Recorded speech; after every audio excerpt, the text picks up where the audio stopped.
Ancient Spartan warriors were molded by a system of training that demanded the complete subjugation of personal desire to the needs of the phalanx. From childhood, they were conditioned to value mental composure as highly as physical strength. In 430 BC, a philosopher and commander named Xenophon found himself leading an army of 10,000 of these soldiers out of the hostile depths of the Persian Empire. The march home was a grueling test of endurance. For months, they survived freezing temperatures, constant ambushes, and near starvation, relying on a rigid internal code just to keep moving forward. These men were experts at suppressing fear, hunger, and exhaustion under the threat of death. Their sudden failure in the face of simple pleasure revealed a vulnerability that years of combat training had never addressed.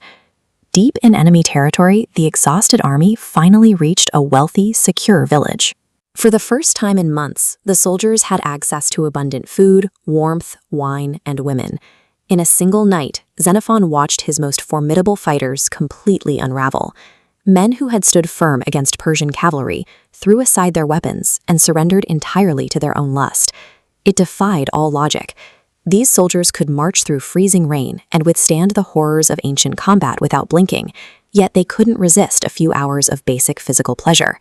Their military training provided no defense against their own biology.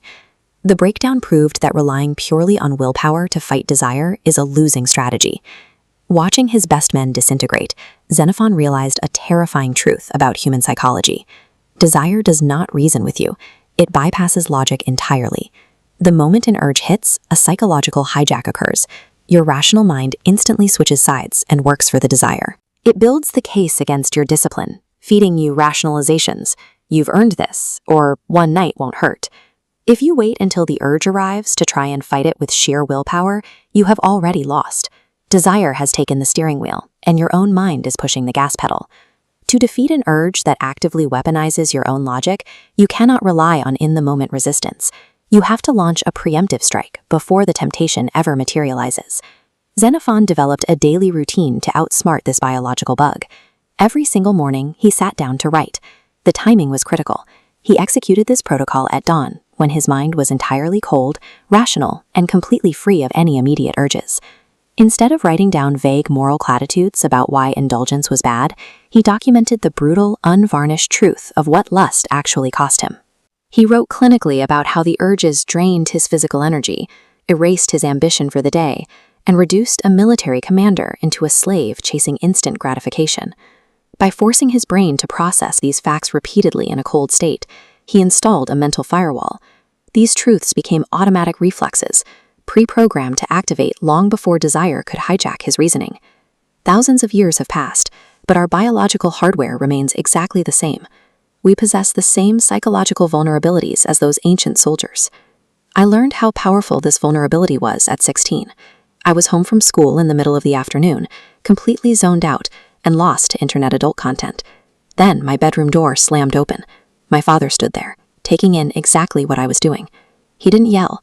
He just turned around and closed the door, leaving me in an agonizing, heavy silence. The burning humiliation I felt in that room was the modern echo of that ancient camp. A digital screen had triggered the exact same biological hijack, overriding any sense of self-respect I had. Still feeling the weight of that shame, I decided to test Xenophon's protocol. Every morning, I forced myself to write out the specific, disgusting reality of my own habit. I documented how giving in to the urge actively poisoned my confidence around real women, and how it was turning me into a guy who wastes his afternoons hiding in a dark room.